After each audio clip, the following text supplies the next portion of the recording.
Hey guys, if you've been following me on Instagram, you know I've been doing a lot of deadlifts lately, and I've been talking a lot about different deadlift variations that I've been using for hypertrophy purposes, specifically for upper back hypertrophy as opposed to lower back / spinal erector, or if you want to think about it as back width versus back thickness, I'm really focusing on the width aspect.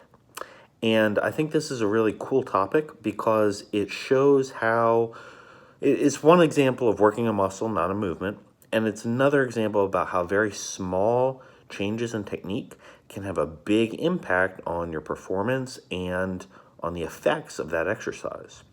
So I want to show you guys a few different variations that I've done, and I want to explain what I'm doing and why I'm doing it, in the hopes that you can analyze your own weaknesses and then you can apply some of these concepts to your own training. Now I do want to warn you, remember, I am built to deadlift, right? So some of these are going to be a lot easier for me than they might be for you if you're a person who's not so built to deadlift. You're built more to bench and squat. That's totally fine, all right?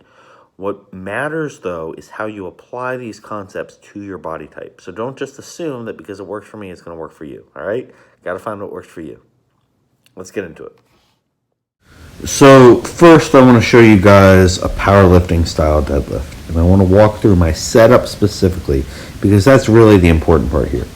You can see right here, before I address the bar, I'm pulling my lats down, I'm externally rotating my shoulders, and I'm trying to bear down with my abs. And as a result, when you watch the actual lift itself, watch my hips and torso rise at the same rate. Hips and shoulders going up at the same rate. Now this is a big deficit, so my torso angle changes throughout the movement, but the important thing is you can see the hips are going up as the shoulders go up. The hips don't shoot up first, the shoulders don't shoot up first. That's going to balance your load most evenly and allow you to lift the most weight if that thing is happening. It doesn't necessarily mean your setup's going to be exactly the same as mine, but you definitely want to hit those key points, okay? The key points were, and we'll go over this again in a second, bearing down with the abs, externally rotating the shoulders to open the chest, and pulling the lats back and down towards your hip pockets, okay? Those things are very, very important. So now let's look at a bodybuilding style deadlift, all right? The differences are going to be subtle, so you guys got to watch carefully, but again, I'll show you in more detail in a second. So this time when I set up, I'm not going to externally rotate my shoulders. I'm not going to bear down with my abs. I'm still going to brace properly. I'm going to still keep that neutral spine position, but I'm going to have some internal rotation around my shoulders. I'm going to try and flare my lats out as big as I can, try and get as wide as I can, and I'm going to try and keep my chest high. Doing those things is going to shift emphasis away from the hips and onto the shoulders, so that if you watch, the first thing that moves is my shoulders. See how much more my shoulders are moving in this movement than the other? Now granted, this is from the floor, not a deficit, but you still can see that I am driving back, right? My torso is moving backwards, my hips are barely moving at all. That is a way of seeing, and it'd be better if you could see it from the back, but I don't have a video of that.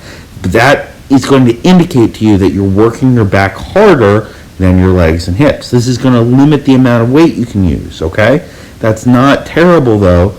If your goal is hypertrophy, if your goal is aesthetics, it's a good thing to shift more emphasis to the lats and away from the butt. And in addition, you're still really stimulating the muscle. Here you can see a close-up of the two positions, okay? On the left we have the bodybuilding, on the right we have the powerlifting. Now it's hard to see the difference, but you can see how my abs are braced more on the right, how my chest is pointed straight ahead, not up like in the other picture, and you can't really see the external rotation around my shoulders, but trust me, it's there. Now you can apply these same concepts to a rack pull as well to even further limit the amount of involvement of your posterior chain, your glutes, hamstrings, and lower back. That can be beneficial in the scope of your entire training program. Okay, so first of all, if your posterior chain is very well developed already, if you're doing a lot of leg work, if you have trouble recovering, all these are great reasons to do either a rack pull or a block pull instead of pulling from the floor. Even though it's a partial range of motion, the range of motion that you're cutting is not so much involving the back, it's more involving the legs and hips. And so you have to use some judgment here to determine hey, is this going to be beneficial for me, or am I just kind of wasting my time by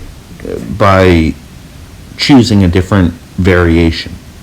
The other thing I want to note here is the wider grip is, again, more emphasis on the lats, less on the posterior chain, going to limit the amount of weight you can use. Not a bad thing if your goals are hypertrophy and if you're still working equally hard. You don't have to worry as much about the amount of weight on the bar. You have to worry about pushing yourself hard, and you have to worry about being progressive. Okay? Those are the big takeaways. Again, if you go back to one of my older videos, progression isn't the only answer, but in the context of deadlifts, it usually is. And I'm showing off my lat spread here, but my point is, for most of my training, I was only doing deadlifts. I didn't do lat work. And so most of this muscle is built just using those variations. So you can see how effective it is. Yes, I have good genetics for back muscles. That's one of my strengths. But I still really stand by the fact that if you want to build a really impressive back, you're going to need some heavy pulling in there. So that's all I got for today. I do want to touch on a couple things for our other video series that we're going to do. First of all, if you like this video, please mention that. I can keep doing more type of tips like these on how to modify exercises or special exercises that I enjoy. I'm very happy to do that. We are going to get back to the Unfuck Your Cycle series. I'm waiting on some cool partnerships that I'm going to announce with regard to that. So we're going to hold off on that for a little bit. And then obviously Project Big Ben is still in effect. For some reason, John keeps increasing my calories as we get closer to the show. So I'm just growing and growing. But I can't complain because I'm staying pretty lean and it's been fun. So I will be headed to Elite FTS, not this week, but the next week. So we're going to get some awesome high-quality footage there with Dave Tate, John Meadows, a bunch of other guys. It's going to be pretty awesome. And then once I'm back here, we're going to have some other cool stuff going on for the month of July before we get into the show in August. So I hope you stay tuned. I hope you leave feedback to let me know what you do want to see so I can do more of that and less of what you don't.